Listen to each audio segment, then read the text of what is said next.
आकाशवाणी मुंबई केंद्र.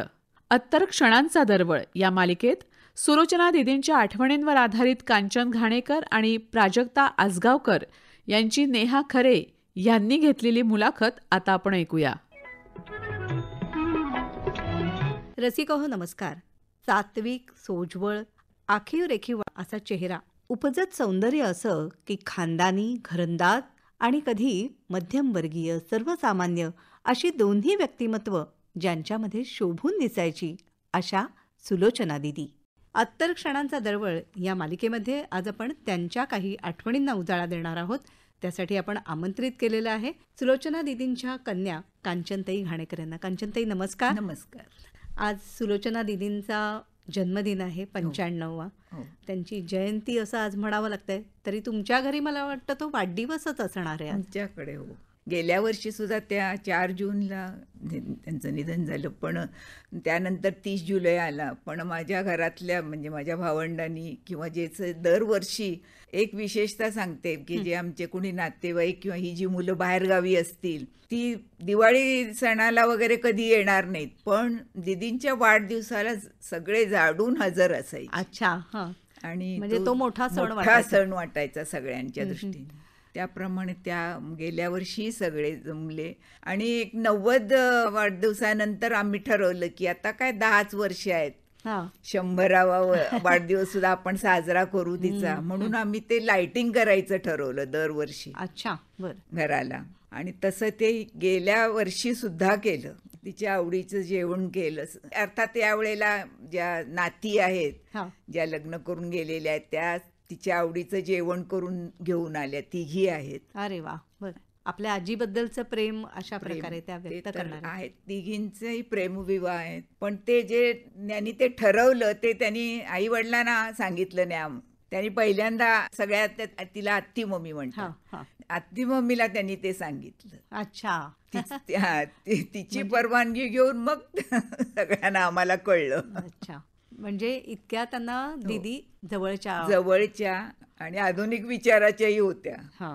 म्हणजे आता सांगायची आमच्याकडे पद्धत, म्हणजे आम्ही ज्या काळात वाढलो, आमची आजी घरात होती, म्हणजे 6च्या आत घरातच आम्हाला यायला लागायचं. पण नंतर माझी मुलगी म्हणजे रश्मी किंवा इतर माझ्या भाच्या बाहेर गेलेल्या असतील, कॉलेजमधनं आलेल्या नसतील, तर ठरलेल्या वेळे नाही आले की माझी घालमेल, एवढ्या वेळ झाला काय नाही, तेव्हा ती म्हणायची, अगं मुंबईचं ट्रॅफिक आहे, आपण आता अर्धा पाऊण तास असं धरलंच पाहिजे, त्यांना उशीर झाला तर एवढी कशाला काळजी करते, म्हणून तीच माझी समजूत घालायची. म्हणजे किती काळाबरोबर चालणं.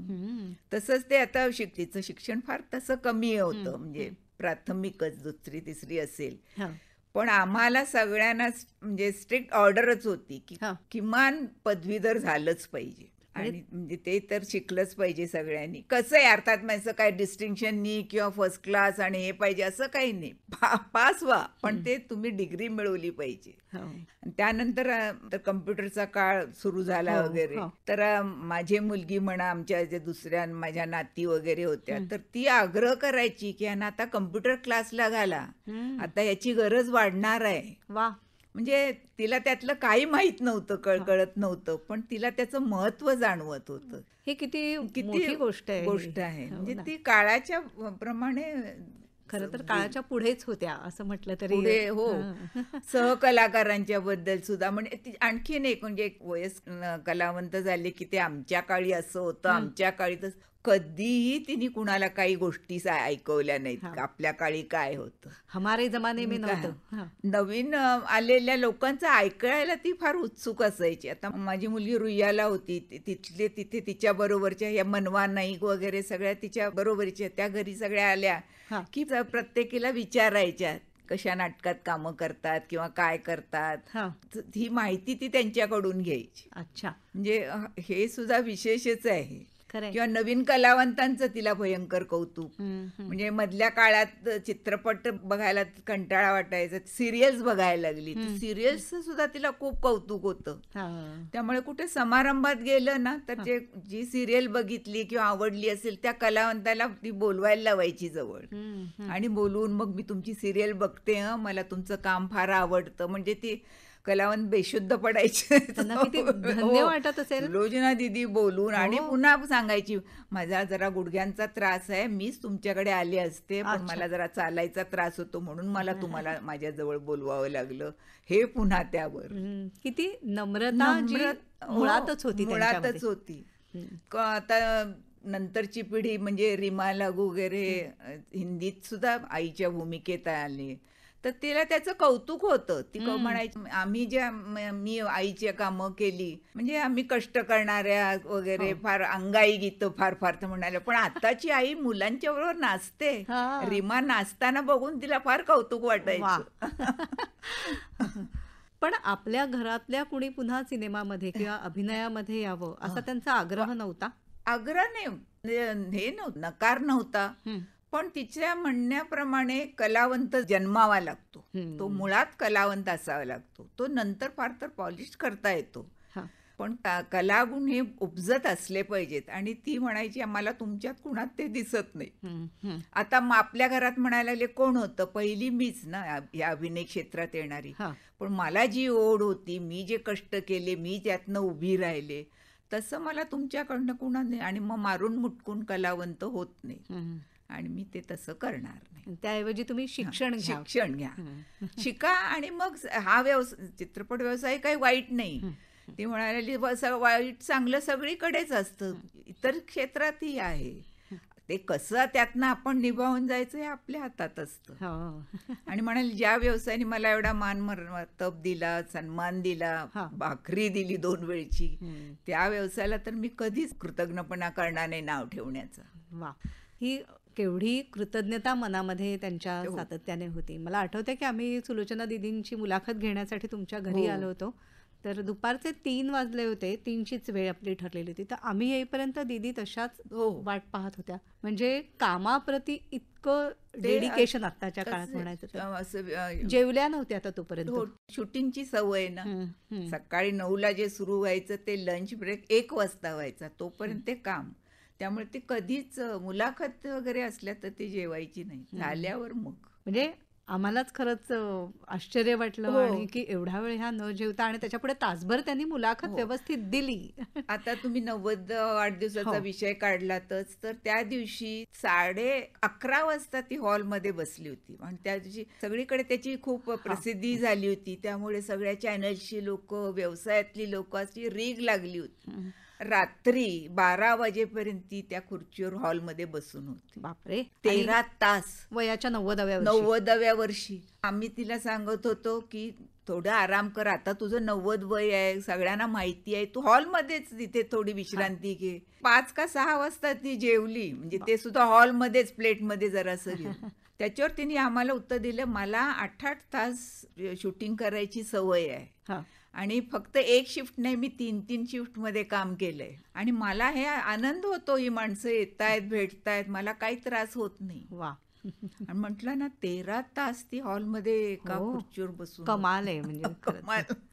आई म्हणून दीदी कशा होत्या, म्हणजे कडक होत्या का आम्ही असं शांत सोज्वळ रूप पाहतो? म्हणजे सिनेमातलं होतं त्याच्या अगदी विरुद्ध होतं ते. म्हणजे कडक होती, शिस्त, शिक्षणाचं महत्व तिला खूप होतं.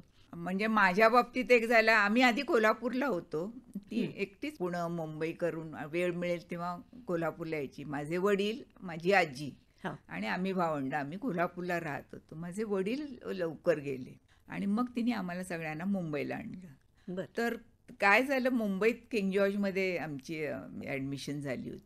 सुलोचनाबाईंची मुलगी काय म्हटल्यानंतर मला बघायला मुलं मुली आणि शिक्षिका यायची, आणि मी बोलायला लागले की माझी टिंगल व्हायची, कारण माझ्यात ते कोल्हापुरी हेल ते सगळं यायचं, न याच्यात काय फरक नसायचा. आणि मग मला वाटायला लागलं आपण नाही इथे राहायचं, आपण परत कोल्हापूरला जाऊया, म्हणून मी शाळाच चुकवायला लागले, जायचीच नाही. अरे. आणि दीदी सकाळी 7ला सुद्धा बाहेर पडायच्या, त्यातनं मधनं फोन करून विचारायच्या कांचन शाळेला गेली की नाही, आणि त्यांना कळायचं की मी गेलेली नाही किंवा मधल्या सुट्टीत परत आली.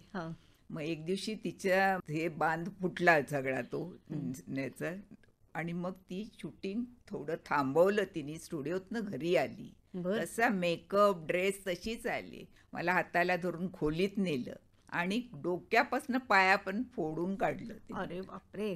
आणि मग माझ्याकडनं प्रॉमिस घेतलं की शाळेला जाईन. आणि मी त्यानंतर जे तिला कबूल केल्या त्याप्रमाणे जी शाळेला, म्हणजे ही 5वीतली गोष्ट, मी 5वीत होते तेव्हा, 4थी पण कोल्हापूरला रुद्रावतार धारण केला केला होता. आणि मग 5वी पासून जे मी जायला लागले ती मी MA होईपर्यंत मग थांबले नाही. म्हणजे कडक होत्या त्या. आमची आजी गेल्यानंतर आम्ही हळूहळू बोलायला लागलो तिच्याशी. मग संपर्क आमचा तिच्याशी वाढला, नाही तर आमचं विश्व आमच्या आजीपुरतंच मर्यादित होतं. पाहुणे आले तेवढं हाक मारले की यायचं, नमस्कार करायचं आणि परत पुन्हा आपापल्या खोल्यात परत जायचं. पण कडक असल्या तरी प्रेमळ ते तर होत. म्हणजे दिवाळीत फटाके स्वतः जाऊन आणण्यापासूनच सगळं असायचे. कपडे आमच्याकडे आता 8-9 जण आम्ही, त्यामुळे आम्हाला एक वाढदिवसाला आणि दिवाळीत असे नवीन कपडे. आणि एरवी तर काय युनिफॉर्मच दिवसभर ना शाळेचा. आणि रोज घालायला धुतलेले 2 म्हणजे रोजचे कपडे. इतकी असं सगळी ही शिस्त पण होती, साधी राहणी. 2 गाड्या होत्या आमच्याकडे घरात, पण आम्हाला शाळेला गाडीतनं मिळायचं नाही. आम्ही बसनी जात होतो. कांचनताई, तुमच्या घरी पाहुणे रावणे सुद्धा खूप, म्हणजे नातलग सुद्धा आणि इतर वेगवेगळ्या क्षेत्रातली मंडळी, असे कोण कोण येत असत, त्यांच्याविषयी सांगा. वाढदिवसाला वगैरे यायचेच, म्हणजे त्याच्यात आपले मराठी व्यावसायिक तरी यायचेच. पण एक दिवशी 2 मोठी माणसं आमच्याकडे त्यावेळेला प्रभादेवीला येऊन गेली. पहिले म्हणजे एक अमिताभ बच्चन, दीदींचा वाढदिवस होता. आणि सकाळी काहीतरी सेक्रेटरीकडनं फोन आला, माझे जावई आहेत पराग आजगावकर म्हणून, त्यांना अमिताभ बच्चन यांच्या सेक्रेटरीने सांगितलं की साहेब येणार आहेत दुपारच्या मध्ये. आणि त्यांनी सांगितलं की आज कितीही काही माझं शेड्यूल बिझी असलं तरी 10 मिनिटं तरी मला सुलोचनाजींच्या घरी जायचं. तो फोन झाल्यानंतर ते आमचे जावई येऊन म्हणाले, मावशी असं असं येणार आहेत. आणि तर आम्हाला काही म्हणजे खरं नाही, कारण ते खूप बिझी ना, शूटिंग्स म्हणा, इतरही त्यांची ते कामं असतात. तर ठीक आहे म्हटलं, त्यांनी आपण एवढं कळवलं तर आले तर काय आनंदाचाच भाग. 1 वाजण्याच्या सुमाराला मी परत एकदा त्यांना विचारलं, म्हटलं अहो नक्की ते येत आहेत का, म्हणजे दीदींना जरा तयार करून बसवायला वगैरे पाहिजे. ते म्हणाले, मावशी निघालेत ते, आणि आता मला म्हणाले वरळी सीफेसला गाडी घेऊन थांबायला सांगितले, म्हणजे रस्ता पत्ता दाखवण्यासाठी, कारण त्यांना तेवढाही वेळ जायला नको होता. बरोबर.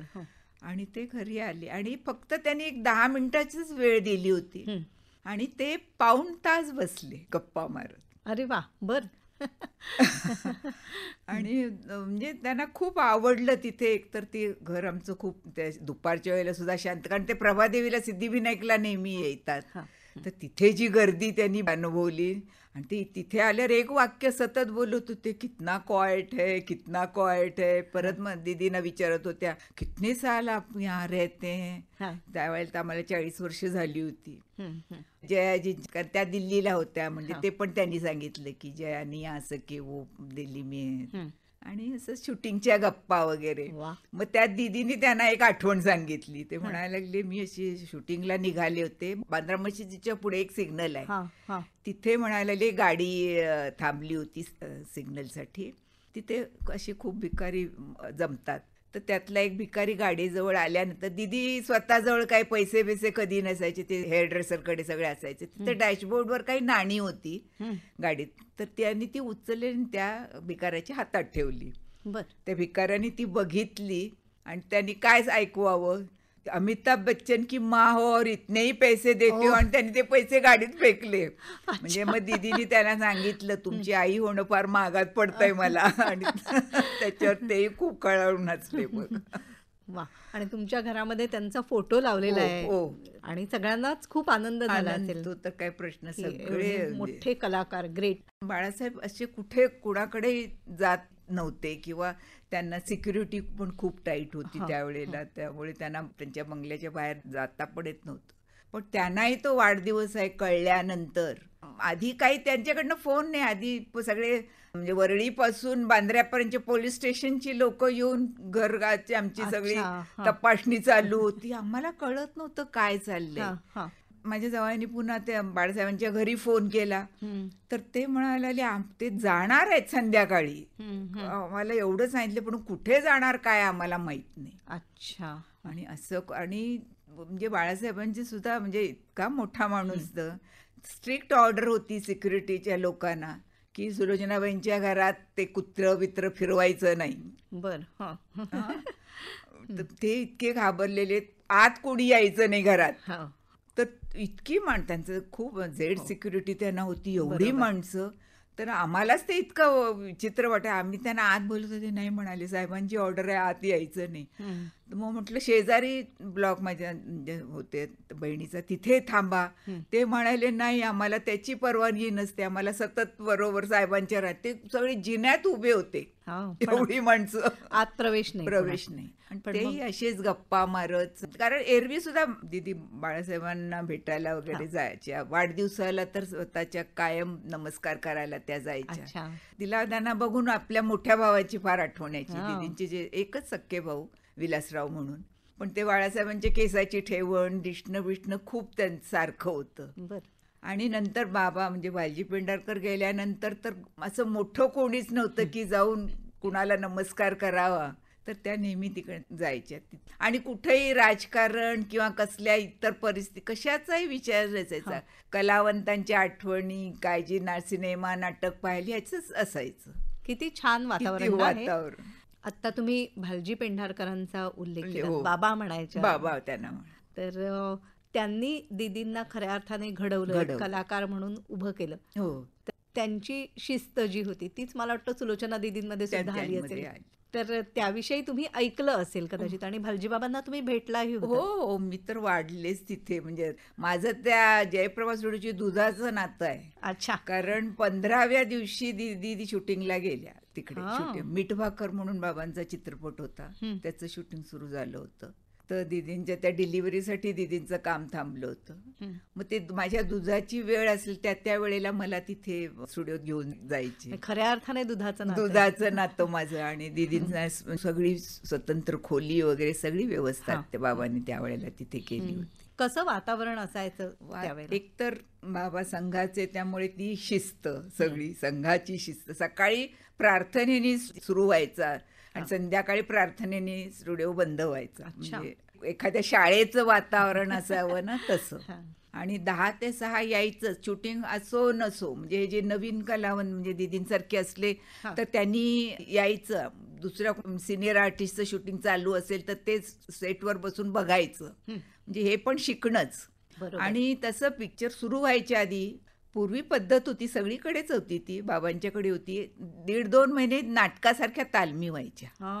आणि त्याचे खूप फायदे होते. एकतर स्क्रिप्ट, म्हणजे आता असं ऐकलं की शूटिंग असेल तेव्हा ते लिखाण होतं वगैरे, पण त्यावेळेला कम्प्लीट स्क्रिप्ट तयार असायचं, म्हणजे अगदी गाण्यासहित.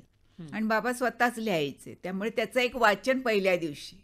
मग तिथे अगदी प्रमुख म्हणजे तेव्हा पृथ्वीराज कपूर वगैरे सुद्धा तिकडे यायचे शूटिंगसाठी, बाबांच्या चित्रपटात काम करायला. त्यांच्यापासून अगदी स्पॉट बॉय पर्यंत सगळ्यांनी हजर राहायचं आणि कथानक ऐकायचं. आणि मग ज्याचे ज्याचे रोल असतील त्यांना संवादाच्या वह्या दिल्या जायच्या त्यांच्या. अच्छा. आणि ह्या तालमींचा उपयोग म्हणजे काय प्रसंग आहे, कॅमेरा कुठे असणार आहे, लाइटिंग कसं असेल, ही सगळी माहिती व्हायची आणि संवाद पाठवायचे.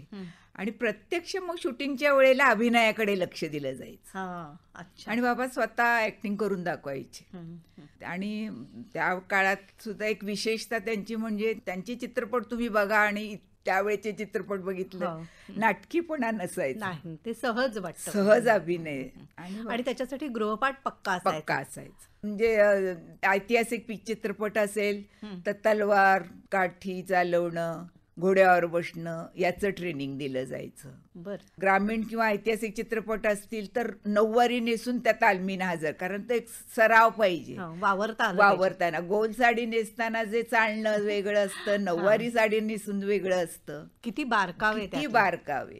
मेकअप शिकवला जायचा प्रत्येक कलावंताना, आपला मेकअप आपण करायचा. आणि भालजीबाबांच्या शिस्तीविषयी एखादा किस्सा किंवा एखादी आठवण आम्हाला सांगा. हो, प्रत्यक्ष सेटवरच शूटिंग चालताना शॉर्ट सांगत होते किंवा अभिनय करून दाखवत होते. आणि दीदी त्यावेळेला हातात दीदींच्या एक अंगठी होती, ती तिच्याशी चाळा करत त्या ते पण बाबांच्याकडे तिचं लक्ष होतं, पण त्या अंगठीचा तो गोल फिरवण्याचा चाळा सुरू होता. बरं. बाबांनी ते बघितल्यानंतर बाबांनी अंगठी मागून घेतली, काढून द्यावी लागली ती. आणि दीदीना वाटलं झालं आता ती गेली अंगठी, आता काय आपल्याला परत म्हण. संध्याकाळी बाबांनी जाताना हातात तिच्या दिली आणि सांगितलं हे उद्यापासून घालून यायचं नाही शूटिंगच्या वेळेला. अच्छा. ते घालून यायचं नाही, ते इतकं तिने मनावर घेतलं की तिने आयुष्यभर अंगठी घातली नाही कधी. दुसरा एक असा शॉट चालू असताना बाजूला कोणी तर सहकलाकार होते, ते काही गप्पा मारत होते, कोणतर मोठ्याने हसल्यावर दीदीनी मान वळून बघितल्यावर दुसऱ्या क्षणी गालावर बाबांची बोटं उठली. त्यानंतर ती सांगते की ते तिने इतकं मनावर बिंबवलं की शेजारी आग लागली तरी तिकडे लक्ष नाही द्यायचं, आपल्या कामावर लक्ष दिलं पाहिजे. हे किती कडक शिस्तीचे गुरु होते आणि ते मानणाऱ्या शिष्य पण त्या बाबांचाही मोठेपणा म्हणजे तुम्हाला सांगते मी की ते म्हणायचे की सुलोचनाला मी घडवलं असं का म्हणतात सगळे.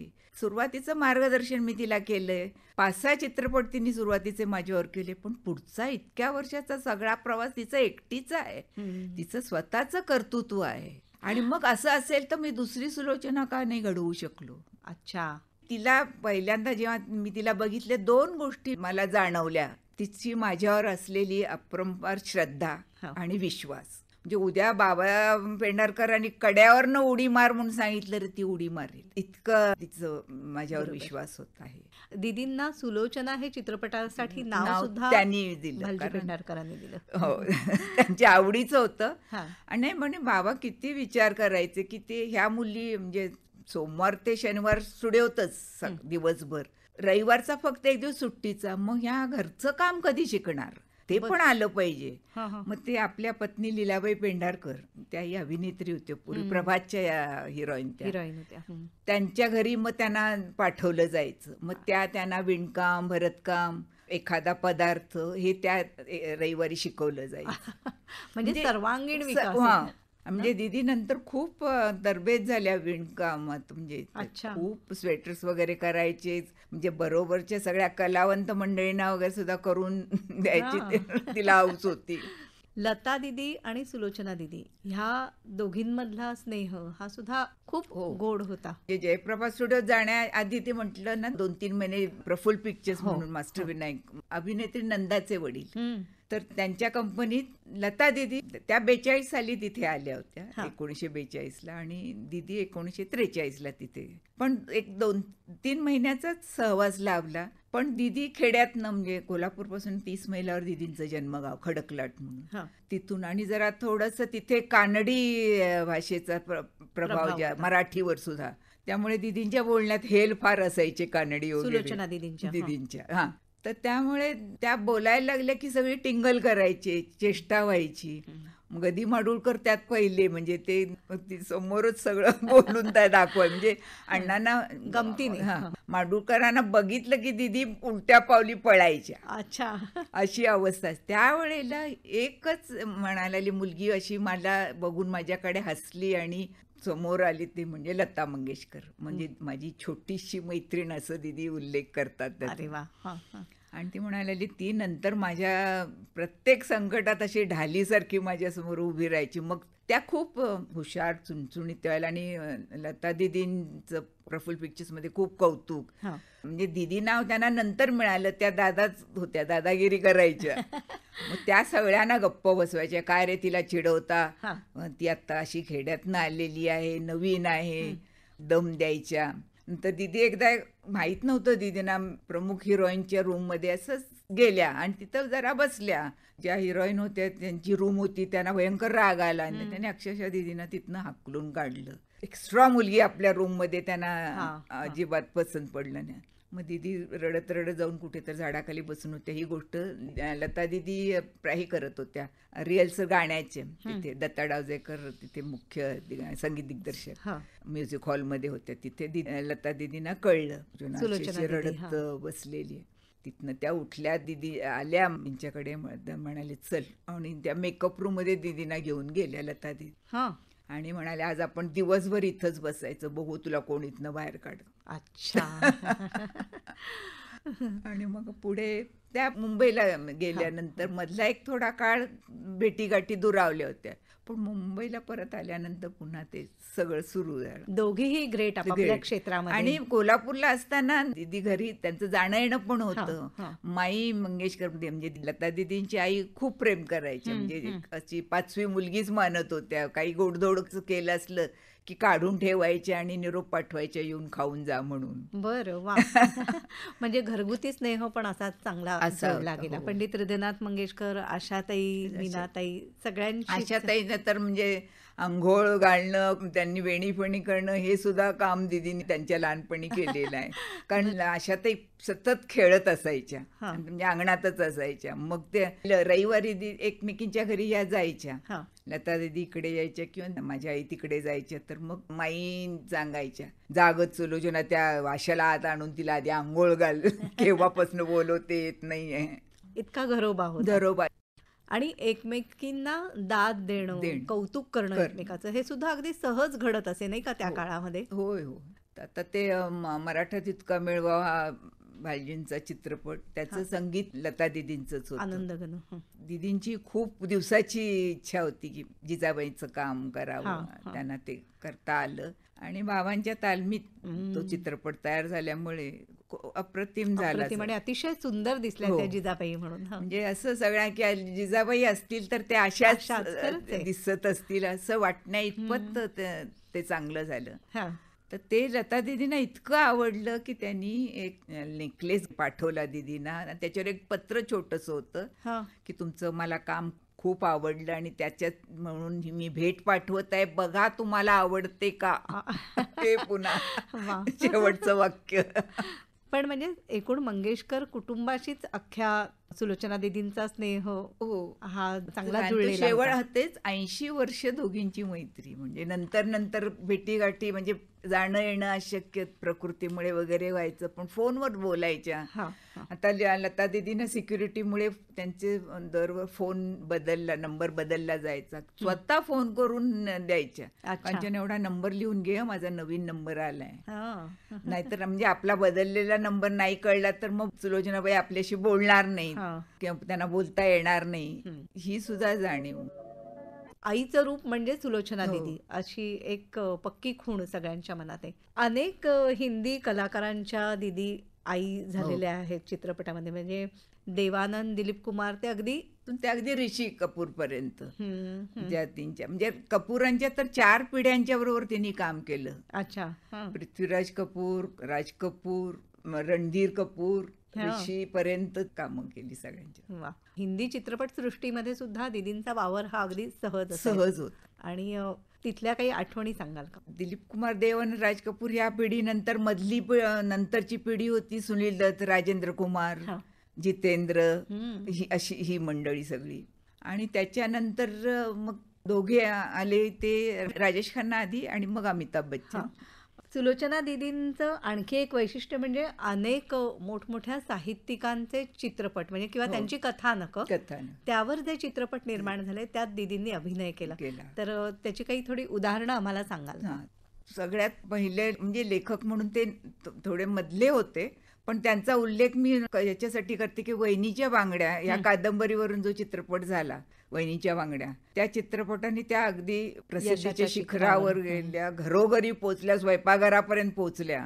तर त्याचे लेखक यगो जोशी. त्याच्यानंतर एक अन्नपूर्णा म्हणून चित्रपट झाला, त्याचे लेखक ही यगो जोशीच. आणि अन्नपूर्णा चित्रपट हा मेट्रोला, मुंबईतल्या मेट्रोमध्ये लागलेला पहिला मराठी चित्रपट. अरे वा. आणि तुझ्या कांती समते त्यातलं गाणं. आणि 4 आठवडे तो हाऊसफुल चालला. म्हणजे नंतर पुन्हा 4 आठवडे एक्सटेन्शन दिलं गेलं. छान. म्हणजे हा विक्रमच होता त्या काळातला. खरे. त्याच्यानंतर मोलकरीण, साने गुरुजींची कथा, देव जरी मज कधी भेटला. नंतर आचार्य अत्र्यांचं महात्मा ज्योतिबा फुले, त्याच्यात त्यांनी सावित्रीबाईंची भूमिका केली होती. पु ल देशपांडे तर त्यावेळेला चित्रपट सृष्टीत होतेच, त्यामुळे त्यांची खूप बऱ्याच स्क्रिप्टवर मध्ये तिने कामं केली. तर त्यांच्यात त्या दोघांचं एक चित्रपट नायक नायिकेचं म्हणजे जोहार मायबाप म्हणून चोखोबांच्यावर होतं. बेळगावला ते प्राध्यापक राहिले, म्हणजे मराठीचे, ते इंग्रजी मराठी दोन्हीवर प्रभुत्व त्यांचं. पण ह्या शूटिंगच्या वेळेला ते दीदींना म्हणायचे, सुलोचनाबाई तुमची ग्रामीण भाषा फार छान आहे, मला ती माझं काय चुकत असेल तर मला सांग. दीदी लाजायच्या, इतका मोठा माणूस आणि असं मला असं विचारतोय की माझी चूक काय होत असेल तर सांगा. म्हणजे हे त्यांना फार दीदींना विशेष वाटायचं.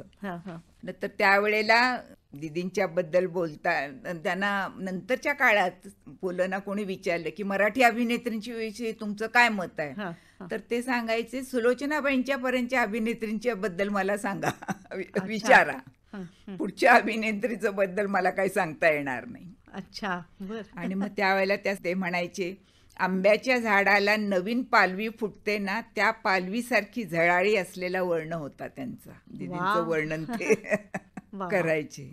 किंवा नंतर दीदीने आणखीन एक उपमा सुद्धा किती सुंदर आहे. हो, किती छान आहे ना, म्हणजे ती पानं वगैरे लक्षात येतात माहितीये ना, आंब्याची ती नवीन पालवी फुटलेली. त्याच्यानंतर दुसरे लेखक म्हणजे नायिका त्या झाल्या ते गदी माडगूळकरांच्या. वऱ्हाडी वाजंत्री म्हणून चित्रपट होता. त्याच्या आधी एक सौभाग्य म्हणून चित्रपट झाला होता. अण्णांची सुद्धा आकाशाची फळं म्हणून कादंबरी होती, त्याच्यावर प्रपंच चित्रपट झाला.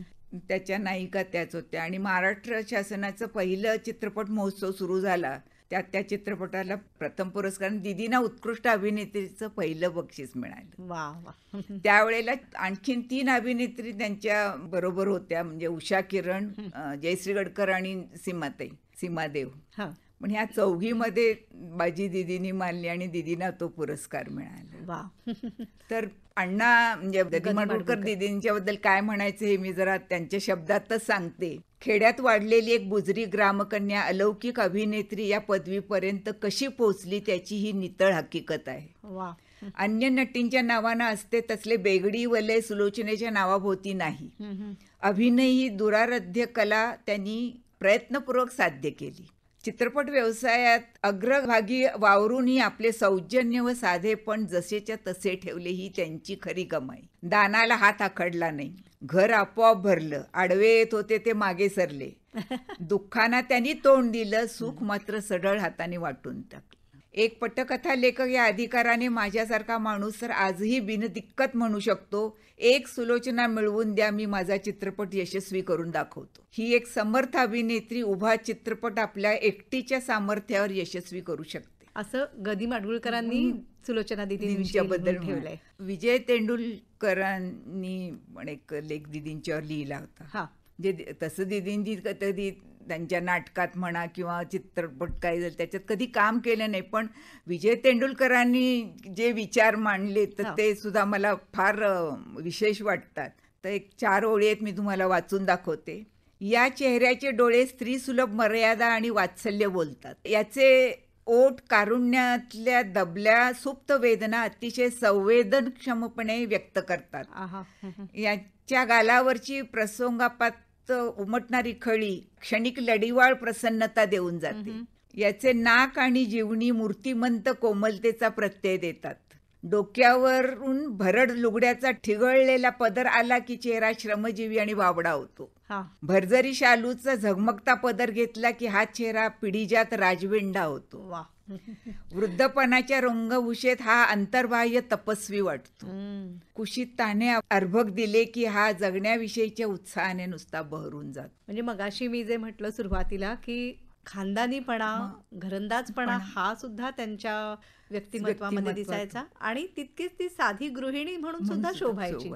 हे किती म्हणजे विलक्षण आहे. हो, मगाशी म्हटलं ना चित्रपट व्यवसायाबद्दल तिची जी कृतज्ञता होती ती सांगायची, मला माझ्या भूमिकांनी मोठं केलंय. अच्छा, मी मोठी नाही आहे, मोठे पण माझ्या भूमिकांनी मला दिलेलं आहे. म्हणजे त्यातून सगळं मिळत गेलं. आता म्हणजे भूमिकाने नाव तर दिलंच, दीदी नाव सुद्धा त्यांच्या पुढे त्यांच्या भूमिकेनेच त्यांना दिलं. ते स्त्री जन्म ही तुझी कहाणी या चित्रपटाचं रिमेक हिंदी झाला, औरत तेरी कहाणी, त्याच्यात ते अक्काचं दीदी झालं म्हणजे. अच्छा. आणि त्या वेळेला रणजित स्टुडिओ हा स्टुडिओ जे चित्रपट तयार केला होता, त्यावेळेला तिथल्या स्टुडिओच्या मालकापासून म्हणजे जाडू मारणाऱ्या माणसापर्यंत सगळेजण दीदीच म्हणायचे. ते दीदी दीदी नाव तिथे चिकटलं तिला. वा. कांचनताई, आज सुलोचना दीदींची पहिली नात, मोठी नात आपण म्हणू, प्राध्यापिका प्राजक्ता आजगावकर इथे आपल्याकडे आलेल्या आहेत. नमस्कार. नमस्कार. प्राध्यापिका प्राजक्ता म्हणजे लग्नापूर्वीची इरावती, आणि इरावती हे नाव सुद्धा सुलोचना दीदींनी ठेवलं होतं, बरोबर? हो हो. असं झालं की माझं घर माझी माणसं या चित्रपटात तिने डॉक्टर इरावती ही भूमिका निभावली होती, आणि ती आजीची सगळ्यात आवडती भूमिका होती. अच्छा. त्यामुळे माझं नाव त्यांनी इरावती असं ठेवलं आहे, आणि मला ते खूप आवडतं. सो आता पण मला इरा ह्या नावानेच बरेच जण हाक मारतात. हो. बरं, कशा होत्या सुलोचना दीदी, म्हणजे आजी आणि नातीचं नातं हे कसं होतं? आजी आणि नातीचं नातं असं मी सांगू शकेन की नाही हा जरा डाऊट आहे मला, पण मी स्वतःला अत्यंत भाग्यवान समजते, कारण खूप लहानपणापासून मी आजीला पाहिलेलं आहे. कसं असतं की एखाद्या इमारतीचं फाउंडेशन हे 4 खांबांवरती अवलंबून असतं. तर मला असं वाटतं की माझ्या फॅमिलीचं, म्हणजे आमच्या पूर्ण फॅमिलीचं, कुटुंबाचं जे फाउंडेशन आहे ते एकाच खांबावरती उभं आहे, आणि ती म्हणजे आजी सुलोचना दीदी. सुलोचना दीदी, ज्यांना मी आत्ती मम्मी असं हाक मारते. आणि लहानपणापासून जसं मी म्हटलं त्यांना मी बघितलेलं आहे, त्यांच्याबरोबर खूप शूटिंग्सना देखील मी गेलेले आहे. सेटवरती जायला मला खूप आवडायचं. तुमच्यासाठी एका परीने आदर्श व्यक्तिमत्व असं सुलोचना दीदी. अगदी अगदी. आणि मला हे सांगायला जरूर आवडेल इथे की आजी गेलेली नाही आहे, ती आमच्यामध्ये आहे, ती आमच्यामध्ये वावरते, आणि तिने जे कार्य केलेलं आहे ते कुठेतरी आमच्यामधून 30% का होईना जरी पूर्ण करता आलं. आजीची कंपॅरिझन किंवा तुलना मी करणारच नाही, ते योग्य नाही आहे. पण जे कार्य आहे ते जरी आम्ही थोडंफार, म्हणजे उदाहरणार्थ जे मी लहानपणापासून बघितलं ते थोडक्यात तुम्हाला सांगते की कोणताही प्रसंग आला, कोणताही कितीही सिरियस असू दे, त्याला खंबीरपणे कसं सामोरं जायचं, म्हणजे उगीचच चिडायचं नाही, आरडाओरड करायचं नाही, शांतपणे, बरं नुसतंच सामोरं जायचं असं नाही, त्यातून चांगला आणि योग्य मार्ग कसा काढायचा हे मी तिच्याकडून शिकलेली आहे. आजीना मी नेहमीच देताना बघितलेलं आहे, म्हणजे कधीही आजीनी काही घेतलं आहे हे मला आठवतच नाही. त्यामुळे त्यांचा हा जो स्वभाव आहे, त्यांची जी दानत आहे, ती जसं मी म्हटलं ना, 5% सुद्धा, 30%, 5% जे काय आमच्याकडून होईल ते झालं तरी मी समजेन की आमचा हा जो जन्म आहे तो सार्थकी आला असं वाटेल मला. तुमच्या घरातल्यांना सगळ्यांना, म्हणजे त्याच्यामध्ये सख्ख मावस चुलत असा काही कुठचाही भेद नव्हता, सगळ्यांना दीदींनी मुंबईमध्ये आणून शिकवलं किंवा प्रोत्साहन दिलं, काय सांगाल? आजीनी सगळ्यांचे लाड एकसारखे केलेले आहेत, कधीही कुठलाही भेदभाव केलेला नाही, आणि तो मला वाटतं केलेला तिला कधी आवडलाही नाही. म्हणजे मला असं वाटतं ती इतकी स्ट्रेट फॉरवर्ड होती की तिला हे कधी मनातच आलेलं नसेल अजिबात. आजही सुलोचना दीदींचा वाढदिवस तुम्ही साजरा करत आहात सगळेजण, आणि दीदींच्या 100व्या वाढदिवसापर्यंत करायचं तुमचं ठरलेलंच आहे, नाही का? आमच्या लक्षात फक्त 30 जुलै आहे, आणि 30 जुलैच राहणार, आणि आम्ही असेपर्यंत 30 जुलै हा साजरा करतच राहणार. मग तो 100वा असू दे, नाही तर त्याच्या पुढे सुद्धा. आणि मला असं वाटतं आमच्या पुढची जी पिढी आहे, माझी मुलगी वगैरे, ती सुद्धा तितकंच, म्हणजे आमच्या इतकंच तिचं प्रेम आत्तीमामीवर. आज तुम्हाला खरोखरच अतिशय हळव्या झालात तुम्ही आपल्या आजीच्या आठवणी सांगताना, साहजिक आहे. आणि खूप त्या आजीने तुम्हाला भरभरून प्रेम दिलेलं आहे आणि संस्कारही दिलेले आहेत खूप. तर सेटवरचा एखादा अनुभव किंवा एखादी आठवण आम्हाला सांगाल का? हो जरूर. आता गाव तुम्हाला माहिती असेल ऐकून, तर तिथे आझाद ह्या चित्रपटाचं शूटिंग होत होतं, आणि त्यावेळेला धर्मेंद्रजी आणि आजींचा शॉट होता, आणि आजी काहीतरी रागवून त्या ट्रेनमधून बसून चालल्या होत्या, आणि धर्मेंद्रजी जे त्यांच्या मुलाचं काम केलेलं आहे ते त्या घोड्यावरतून त्या ट्रेन बरोबर धावत धावत तिथे लटकून आजीना पकडून ते सांगतायत की घरी चल म्हणून, असा शॉट होता. आता मी होते लहान, तर आम्ही बसलो होतो तिकडे मागे, कॅमेऱ्याच्या मागे, आणि ट्रेन सुरू झाल्यावरती मी घाबरले. मला वाटलं मला सोडून आजी कुठेतरी चालली आहे, आणि मला म्हणजे इतका भोकण पसरला मी बरं. की डायरेक्टरनी कट म्हणून ओरडले ते, आणि माझ्याकडे बघितलं आणि म्हणाल क्या हुआ बेटा, क्यों रो रहे हो? मग मी सांगितलं आजी आत्ती मम्मी चालली मला सोडून म्हणून. तिने बोलवून घेतलं आणि कॅमेराचा अँगल असा होता की तिच्या चेहऱ्यावरतीच तो पॅन झालेला, आणि मागे ह्या बाजूला धर्मेंद्रजी तिकडे लटकले होते. मला म्हणाली इथे बसायचं समोर तिच्याच डब्यामध्ये आणि अजिबात बोलायचं नाही. अच्छा. त्यामुळे मग जितका वेळ ती ट्रेन टू अँड फ्रो अशी जात होती तितका वेळ मी शांतपणे तिकडे बसून एन्जॉय केलं ते. वा, म्हणजे शूटिंगची मजा घेता आली हो तुम्हाला. अगदी अगदी. संपूर्ण महाराष्ट्राच्या किंवा भारतातल्या सगळ्या प्रेक्षकांच्या लक्षामध्ये सुलोचना दीदींचं रूप जसं आहे, सात्विक सोज्वळ, ते तुम्ही प्रत्यक्षात अनुभवलेलं आहे. येस, आज इथे आलात आणि संवाद साधला. आभार मानते. धन्यवाद. कांचनताई, आता इरावतीने आपल्या आजीच्या आठवणी जागवल्या, भाऊकही झाली ती अतिशय. तर म्हणतात ना, दुधापेक्षा दुधावरची साय जास्त असते तसं. आणि ती पहिली नात, फार तिचे लाड झाले. म्हणजे सगळ्या नातवंडात ती जास्त सगळं मिळालं, जे तिला प्रेम किंवा काय सगळं ते तिलाच मिळालं. तर ह्या इरावती नावावरनच तिने ना, ती एका कॅरेक्टरवरनं दीदींच्या नाव ठेवलंय. तसं तिने बरीच नावं घरातल्या सिनेमा मधल्या लोकांची ठेवली. अच्छा. आता घरातला पहिला मुलगा भाचा दीदींचा मोठा, त्याचं नाव तिने दिलीप ठेवलं. अच्छा. कारण दिलीप कुमार त्यांना फार आवडायचं. नंतर सुना आल्या, म्हणजे भाचे सुना वगैरे आल्या. एकीचं नाव तिने सुजाता ठेवलं. बरं.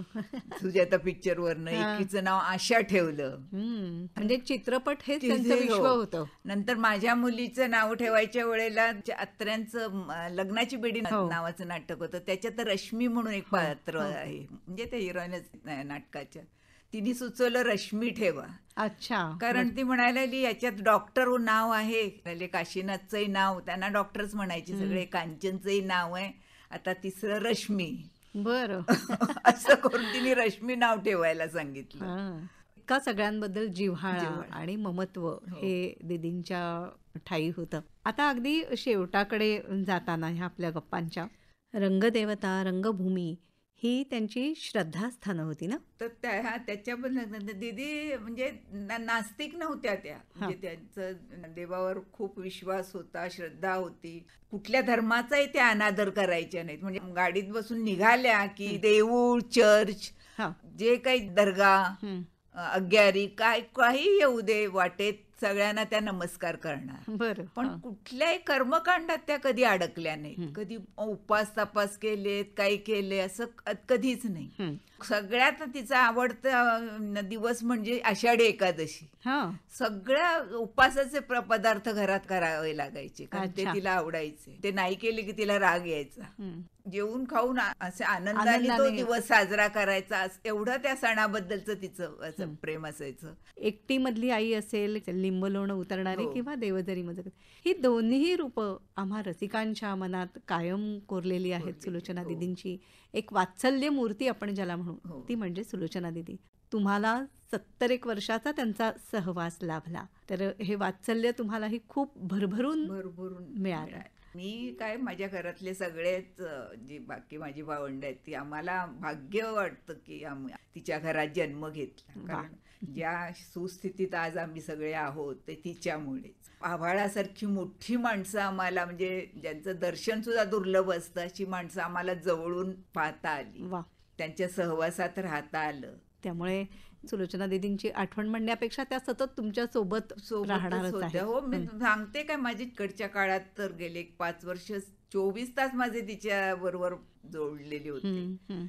आणि ती गेल्यानंतर मला आता प्रश्न म्हणजे काही करायलाच शिल्लक, म्हणजे तिने आयुष्यभर सगळ्या जबाबदाऱ्या उचलल्या, सगळं केलं. मला काही करायला आता त्यांनी शिल्लकच ठेवलं नाही. म्हणजे काय करायचं असाच प्रश्न आता माझ्या पुढे आहे. अत्यंत कृतज्ञ भाव तुमच्या मनामध्ये आज आहे सुलोचना दीदींबद्दल. आपण इथे आलात कांचनताई आणि आम्हाला छान ह्या आठवणी उलगडून सांगितल्यात. म्हणजे आज आपण कुठच्याही त्यांच्या भूमिकांविषयी न बोलता दीदींचं व्यक्तिमत्व हे आमच्यापर्यंत पोहोचलं. फार छान वाटलं. त्या बाबतीत एक सांगते की, म्हणजे अमोल पालेकरांसारखा चिकित्सक नट सुद्धा एक सांगितलं होतं की चित्रपटात आणि चित्रपटाबाहेर सारखीच असणारी एकमेव अभिनेत्री सुलोचना दिदी. वा, ह्याच्यात पलीकडे आता दुसरं काही आहे सांगायला असं मला नाही वाटत. अगदी अतिशय निर्मळ आणि सोज्वळ. ती म्हणजे तिला जेव्हा आत्मचरित्र लिहायला आग्रह करते ते म्हणाले, माझ्या आत्मचरित्रात काय आहे, माझं सरळ साधं आयुष्य आहे, मला काही वाईट अनुभवच नाहीये,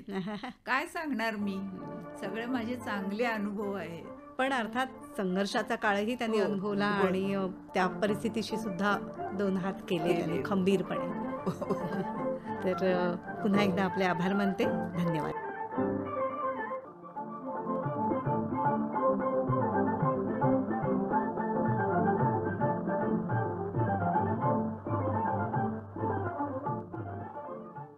अत्तर क्षणांचा दरवळ या मालिकेत सुलोचना दिदींच्या आठवणींवर आधारित कांचन घाणेकर आणि प्राजक्ता आजगावकर यांची नेहा खरे यांनी घेतलेली मुलाखत आत्ताच आपण ऐकलीत. ही आकाशवाणीच्या मुंबई केंद्राची निर्मिती होती.